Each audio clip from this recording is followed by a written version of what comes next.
Salve, salve pessoal, Rodrigo Barbatti, mais um evento com você de atualidades. Você sabe, né? Conversando sobre temas de 2012.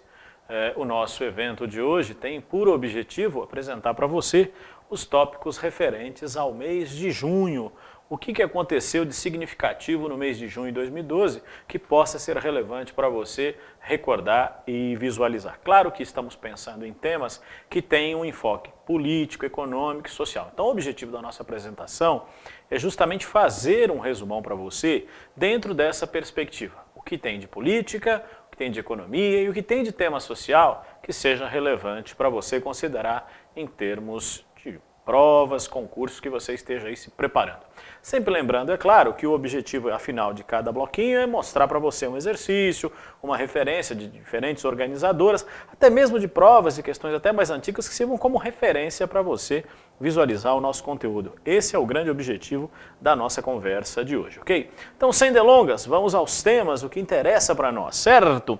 Iniciando a nossa fala aí com o mês de junho, você vai recordar que foi um mês agitado, né? Nós tivemos aí em termos políticos, aqui na vizinhança, no Paraguai, a destituição, ou melhor, o impeachment do presidente Fernando Lugo. Você vai lembrar que no final de junho, o Congresso paraguaio destituiu o presidente de suas funções. Vale sempre recordar que o contexto da crise que leva à queda de Fernando Lugo já foi explorado em provas, né? Você vai recordar, tivemos organizadoras já abordando, né, o tema e perguntando justamente as questões relacionadas à queda do nosso amigo. Tem a ver com quem mesmo?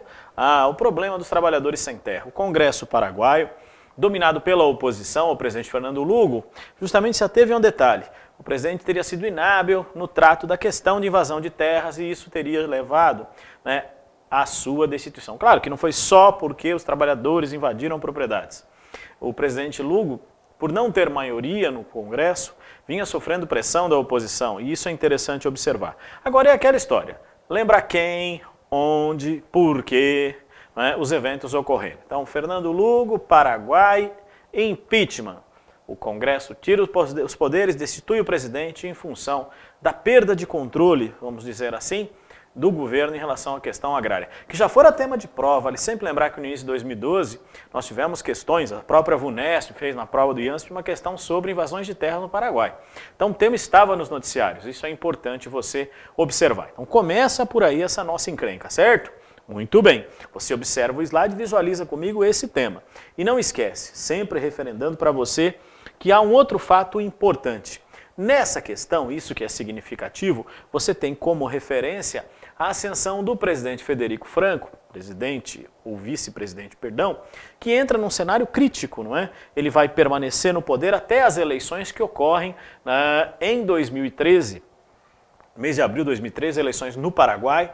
Então Federico Franco vai ficar no poder aí um pouco menos de um ano, mas num cenário de dificuldades, até porque o processo de destituição de Fernando Lugo trouxe consequências que você vai lembrar. Uma delas, por exemplo, foi a reação do Mercosul, que suspendeu o Paraguai do bloco. Tivemos algumas polêmicas nesse sentido, você observa como referência esse tema, vale recordar em nosso slide. Não esqueça, então, agora é o novo personagem. Então, no Paraguai, quem é o presidente que assume no lugar de Fernando Lugo? O vice-presidente Federico Franco assumiu o poder em seu lugar, vale recordar. Fica até 2013 nesse cenário e tem que administrar essas questões relacionadas à suspensão do Paraguai, porque o Mercosul entendeu que o processo de impeachment, mesmo sendo dentro da lei, teria sido rápido demais, negando ao presidente Lugo o direito de defesa. Então são algumas polêmicas aí que você vai encontrar num tema que tem fôlego, sim, é um tema denso para continuar caindo em prova, porque aí você pode falar de Mercosul, tem outros assuntos aí relacionados a esse conteúdo, vale lembrar. Outra coisa importante, aproveitando a slide aí, fica de olho, eu já vou emendando esse assunto com você.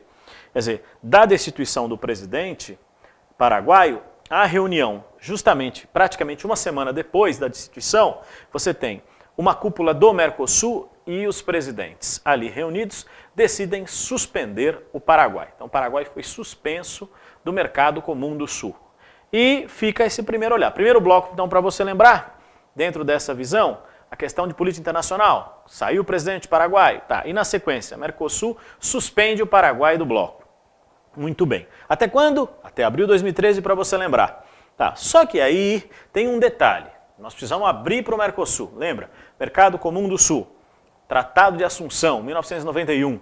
Brasil, Argentina, Paraguai e Uruguai, bloco econômico, que de 91 até 2013, né, passou por importantes momentos, né, vale sempre destacar, mas enfrentar uma crise como essa, vale recordar, deu uma outra dimensão à capacidade de atuação do bloco, que pode ser lembrado também. Por quê? Aproveitando o ensejo, o Paraguai era o único país ainda que não tinha aprovado a entrada da Venezuela. O Congresso paraguaio vinha rejeitando, né, ou não votando a entrada do Paraguai da Venezuela como membro pleno, desculpe. E aí o que aconteceu?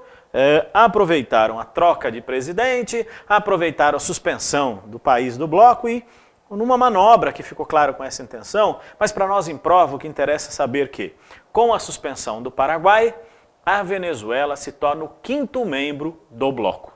Membro pleno, porque ela já tinha pedido a adesão em 2006 e 6 anos depois, então, o Mercosul aprova a entrada da Venezuela. Então, recordando hoje, Mercosul, quem são os membros plenos? Aqueles que vão reunir, votar, discutir as questões do bloco. Argentina, Brasil, Paraguai, Uruguai e Venezuela. Lembrando que o Paraguai está suspenso até abril de 2013. Então, o slide que trata dessa questão é um elemento importante para você recordar, porque uma coisa deriva da outra. Da crise política no Paraguai, você tem a adesão como membro pleno da Venezuela. Dá para brincar com essa questão? Dá. Não, toma cuidado aí com esse assunto. É claro que na imprensa também foram ventiladas questões do envolvimento do presidente Chávez na crise paraguaia, ou tentativa de envolvimento. Você vai recordar porque Fernando Lugo, entre aspas, tinha em Chávez um aliado importante aqui na América do Sul.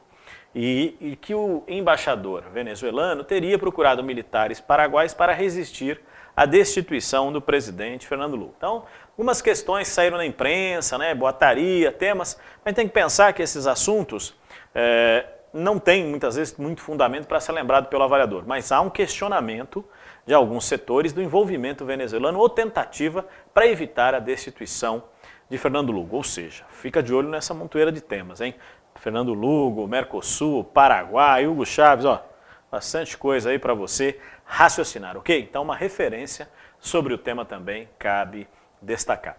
Aproveitando essa questão, então você tem um cenário onde a Venezuela aparece, onde o Paraguai aparece, falando do bloco. Mas tem mais, né, professor? Temos que ficar de olho num ponto importante. Quem foram os personagens que estiveram diretamente envolvidos na queda, entre aspas, do presidente Fernando Lugo? Claro, o movimento sem terra e a oposição ao Congresso. Isso é fato para você. Agora, não esqueça, e da questão do Mercosul? Quem foram os principais personagens, né, para você lembrar nesse tema? Aí você vem comigo no slide e observa a turma aí para você. Fica como referência, né? Quem está aí para você? Reconhecer os personagens? Presidente Dilma, Cristina Kirchner e, claro, José Mujica do Uruguai. Foram, né, os 3 presidentes chegaram a um acordo para pensar essa questão, para ver essa questão da suspensão do Paraguai e a entrada da Venezuela. Então, fica de olho no tema, vale observar. Então, ó, esse slide para nós é emblemático, porque para aquele tipo de prova que quer saber nome de presidente, tem um montão aí para você na lista, né? Além dos presidentes que participam dessa cúpula, vale recordar. Então, é um ponto interessante nesse cenário e isso fica como referência para você recordar. Muito bem. Que mais, hein, professor? Bom, tem mais assuntos? Tem. Vem comigo aqui de novo. Outro slide para você observar importante, que além do Mercosul, você tem, né, outro bloco que suspendeu o Paraguai. Você viu ali, Unasul suspende o Paraguai. Essa é a ideia para que você possa recordar. Nesse sentido, é interessante a gente destacar esse tema quando você percebe as questões relacionadas à crise. Por quê? O Unasul suspendeu o Paraguai também. Mas quem é o Unasul mesmo, hein, professor? União das Nações Sul-Americanas. Aquele bloco que se estrutura a partir de 2007, que tem todos os países da América do Sul. Vale sempre lembrar, você lembra da América do Sul, você só tem um território que não pertence ao Unasul, que é a Guiana Francesa, porque é um território francês, né? Vale recordar nesse sentido. Então fica como referência para você, e aí reforçar essa questão, hein? Volta comigo aqui, observa o slide. Então, o Unasul suspendeu o Paraguai também do bloco até a realização das novas eleições. Fica como referência para você sobre o tema. Tudo bem? Então, seguindo o nosso assunto aí, né? Você já ficou de olho nessa questão do Unasul, mostrou como referência o tema? Acho que a gente pode seguir e avançar, além desses temas, claro, políticos, que sempre tem fôlego em prova de atualidades.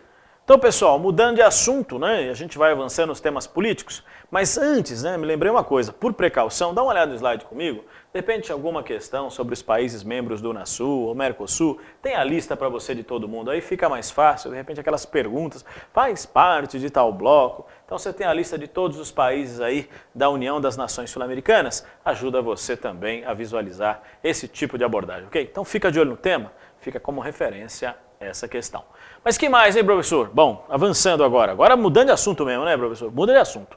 Então, deixamos o Paraguai e suas encrencas? Vamos lá para o Egito, hein? Vale sempre lembrar, Primavera Árabe, o povo foi às ruas, presidente Hosni Mubarak perdeu o emprego, né? Você vai recordar, em 2011, o país ficou na mão dos militares, depois um cenário de tensões, até que, em junho de 2012, o presidente Mohamed Morsi, primeiro civil a ocupar o cargo de presidente do Egito, assume aí a presidência. Então fica como referência para você. Finalzinho de julho, Egito tem novo presidente eleito. Porque, lembra, o Hosni Mubarak ficou 30 anos no poder. Entrou em 81, ficou até 2011, não quis nem saber. Aí os militares convidaram o presidente a sair de cena, né? Derrubaram o presidente, aquela pressão popular da Primavera Árabe, e eles fizeram a transição e entregaram o poder a Hosni Mubarak, o primeiro civil. É claro que tem aquela questão da influência da religião, as polêmicas, né? A gente vai lembrar que o Egito, volta e meia, vem aos noticiários com tensões, mas a manchete é essa, o presidente do Egito é o primeiro civil nessa sua história. Lembrar que o Egito se torna independente do domínio britânico nos anos 50, e a partir daí você tem, na verdade, um processo, na verdade, da Segunda Guerra, pós-Segunda Guerra, várias colônias ou ex-colônias ou regiões dominadas pelos europeus vão se libertando, o Egito foi nesse processo, e aí você tem primeiro a monarquia, depois derruba a monarca, depois entra presidentes e os militares, né? É interessante lembrar o que interessa hoje, então, para nós lembrarmos o presidente do Egito, Mohamed Morsi, essa é a questão. Muito bem. O que mais considerar sobre esse tema? Então, Morsi é uma referência. Agora, não esqueça do ex-presidente, né? Hosni Mubarak, que está no hospital, adoentado, toda aquela história. O que interessa para nós é lembrarmos. Agora, tem algumas polêmicas, porque é interessante observar que o partido ou o grupo que apoiava Hosni Mubarak, vale sempre lembrar, sai de cena, até tentou fazer a presidente, o ex-primeiro-ministro, mas não conseguiu. E o nosso amigo Mohamed Morsi tem por trás dele tem um grupo, né, a Irmandade Islâmica, que defende a aplicação das leis islâmicas à vida política, econômica e social do país, e tem gente do outro lado que pensa diferente. Então você tem uma brigaiada aí num cenário de tensão no Egito. Mas o importante para nós é destacarmos esse tema como referência para você recordar, ok? Então, para você, posse do novo presidente do Egito como tema a recordar. O que mais, hein, professor? Bom, sai o tema político, vamos para os temas econômicos. Junho também é um momento de crise na Europa. Tem novidade? Isso aí não, né? Faz tempo que eles estão em crise. Mas é o personagem, né? O mês de junho foi o mês onde a Espanha, né? Grécia todo mundo já cansou de falar que está quebrada, né? Mas onde a Espanha ocupou muito os noticiários, né? Havia uma grande desconfiança por causa de crise no setor financeiro ou no sistema financeiro espanhol. Então lembra daquela história? União Europeia, Bloco Europeu, dentro do Bloco Europeu tem a zona do euro, moeda única para 17 países, e depois você tem dentro da zona do euro aqueles países que são os mais quebrados, que são em mais dificuldades. Então lembra da Grécia, lembra da Espanha, lembra da Irlanda, lembra da Itália, lembra de Portugal, que era até uma sigla para eles, PIIGS. Então, os quebradões da Europa, e junho foi o mês da Espanha. Notícias ruins sobre os espanhóis que se confirmaram, intenções, protestos, porque é crise econômica, recessão, desemprego e muito mais vale destacar. Muito bem. É sempre interessante lembrar que há algumas instituições financeiras em dificuldade, então o governo espanhol depois teve que pedir um pacote de ajuda financeira para o Fundo de Estabilização Europeu, o Fundo Europeu de Estabilidade Financeira, que pudesse auxiliar o país nesse momento de dificuldades. Então, crise, a Espanha continua, os noticiários você tem acompanhado, mas junho foi aquele ápice. Opa, agora é a vez da Espanha. Então, fica de olho no tema, os quebrados da Europa, mês de junho, crise no sistema financeiro espanhol, cabe observar. Então, uma questão aí, né, que a gente precisa ter controle, certo? Muito bem, professor. Que mais? Vamos continuar um pouquinho ainda sobre economia internacional. Vale lembrar que os organismos internacionais também são muito citados em prova. Fica como referência para você nesse sentido. Então, a gente pensar um pouquinho em G20, G8, BRICS, PIIGS. Então, é gente para chuchu que vale observar. E um tema para você considerar está aí. Desculpe, nós tivemos uma reunião no México, no mês de junho, que foi a reunião dos líderes. Em novembro, se reuniram os ministros. Novembro de 2012? Em junho foram os presidentes, primeiros ministros. Em novembro foram os ministros das finanças, presidente do Banco Central. Nessas duas reuniões, o que é que saiu de interessante para você observar? Na de junho é a ideia de discutir formas de enfrentar a crise. É a crise para lá, crise para cá. Crise econômica, esse é o tema. Mas é claro que para enfrentar a crise, precisa de dinheiro. Então, o objetivo, e como disse, naquele momento ainda o ex-presidente Felipe Calderón estava deixando a presidência do México, vale destacar, o que acontece? O grande objetivo era realmente pensar num plano de recuperação econômica que se estendesse pelo menos até 2014, mais ou menos. Então esse é o grande desafio para o presidente mexicano, mas para o G20 como um todo, que congrega países ricos e emergentes. Então esse foi o grande tema, como recuperar a economia nesse cenário. Claro que ainda medidas de proteção ou protecionistas seriam admitidas em alguns países para enfrentar a crise, mas é interessante lembrar que também era necessário medidas que favorecessem principalmente os organismos internacionais que vão ajudar a enfrentar a crise. Como, por exemplo, você vai observar os BRICS, que nessa reunião no México, os países Brasil, Rússia, Índia, China e África do Sul, né, ampliaram aí as contribuições para o Fundo Monetário Internacional. Mais dinheiro. O G20, você viu aí no slide, mais de 450 bilhões de dólares para o FMI, sendo que mais de 80 vieram dos BRICS, a elite dos emergentes. Então, vale recordar, essa patota aí colocou dinheiro na mesa para ajudar. Só claro que deu dinheiro, está pedindo poder. Essa é uma questão emblemática que você tem que considerar, né? A turma está pedindo dinheiro aí para a turma, isso vale lembrar. Você quer dinheiro? Mas eu também quero poder. Os BRICS pediram a reformulação do FMI para garantir mais poder a essa patota. Então vale também considerar esse tema. Então fica de olho no assunto, cabe destacar. Que mais, hein, professor? Eles aproveitaram o encontro e justamente pediram o seguinte: nós queremos mais recursos, isso é fato. E a ampliação desses recursos possibilitam, né, que o FMI trabalhe com mais, vamos dizer, folga para enfrentar a crise, principalmente no cenário europeu.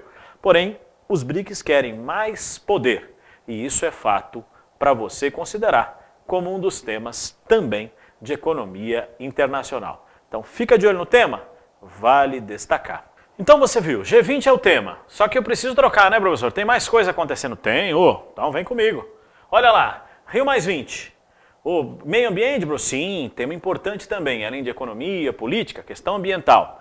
Lembra, tivemos o 5º Encontro das Nações Unidas sobre meio ambiente e desenvolvimento sustentável. A ideia é essa. O grande objetivo é lembrar o que foi o Rio+20, qual foi o grande tema, e já está aí para você. Rio+20, 5º Encontro da ONU sobre meio ambiente e desenvolvimento sustentável. Tema central, economia verde. Professor, essa tal de economia verde, eu preciso saber. Economia verde é o seguinte, amigo. Preservação ambiental, crescimento econômico com menos pobreza. Então, distribuir renda, essa é a ideia. Então, associar a questão ambiental à questão social. Temas importantes, relacionáveis aí. Esse foi o grande tema da Rio+20. Um desses eventos importantes. 2012 foi um momento de 3 grandes encontros que você tem que lembrar. Além da Rio+20, né, sempre interessante em junho, no final tivemos os encontros relacionados a que temas? Você vai considerar o encontro da COP11, que é da Convenção da Biodiversidade, que ocorreu na Índia, em outubro, e em dezembro tivemos a COP18 sobre clima, que ocorreu em Doha, no Catar. Então são 3 temas, né? Rio+20, COP11, COP18, biodiversidade, clima, temas de meio ambiente não faltaram em 2012, vale recordar. Então fica de olho nesse assunto também, é um tema importante, certo? Muito bem, mas que mais, hein, professor? Bom, é sempre interessante destacar, como você vai observar, que quando você fala em economia verde, alguns temas estão relacionados. A questão energética, a questão da produção de alimentos, a redução da miséria, ações afirmativas na preservação dos recursos naturais, tem vários temas a destacar. Mas eu é associar Rio+20, economia verde. Então, veja, temas interessantes aí do mês de junho que você pode destacar. Além disso, ciência e tecnologia, temos um assunto para você também, vale lembrar. Foi anunciado uma parceria entre a Embraer e a Telebrás, criando uma empresa, vale sempre lembrar, a empresa chamada Visiona. Qual é o objetivo? Participar do Programa de Atividade Espacial, PNAE. Fazer o que objetivamente, hein, professor? Ampliar a banda larga no país. Internet banda larga, esse é o foco. Até porque teremos um ano de eventos, 2013, 14, 15, 16, no Brasil, principalmente a Copa 2014 e as Olimpíadas 2016, vão demandar fluxo de dados, capacidade de informação, tudo isso. O governo tem uma preocupação nesse sentido de ampliar realmente a nossa capacidade. Nesse cenário, essa parceria entre uma empresa pública, Telebrás, e uma empresa privada, a Embraer, tem essa finalidade mesmo, criar condições para esses eventos serem realizados no país. E a Visiona surge nesse sentido. E o que ela vai fazer objetivamente, para você lembrar? Ela tem como grande meta colocar em órbita um satélite geoestacionário para as comunicações, telecomunicações. Essa é a ideia. Então lembrou da Visiona? Lembrou de Embraer e Telebrás. Parceria no setor aeroespacial e comunicações. Esse é o tema para você destacar. Esse é o assunto de ciência e tecnologia, para você lembrar naquela de quem, onde, porquê, bem fácil, bem simples para você lembrar. Muito bem, muitas coisas, né, professor? Muitas coisas. Chegou a hora de fazer exercício. Então vamos dar uma olhadinha? Vem comigo aqui no slide, olha lá. Questão da Sesgran Rio da Caixa.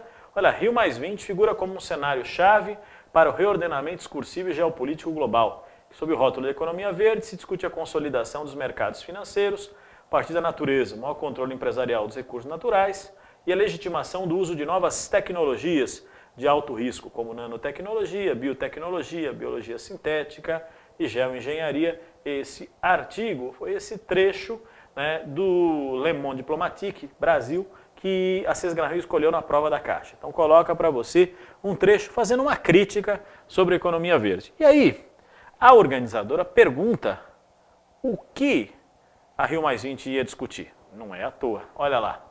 A Conferências Unidas Rio+20 tem especificamente como tema central noção atualizada de desenvolvimento sustentável, mais conhecida como economia verde. Aproveita esse exercício, hein? Vale observar. Então fica de olho no tema. Tá bom, pessoal? Obrigado a todos. Bons estudos e até a próxima.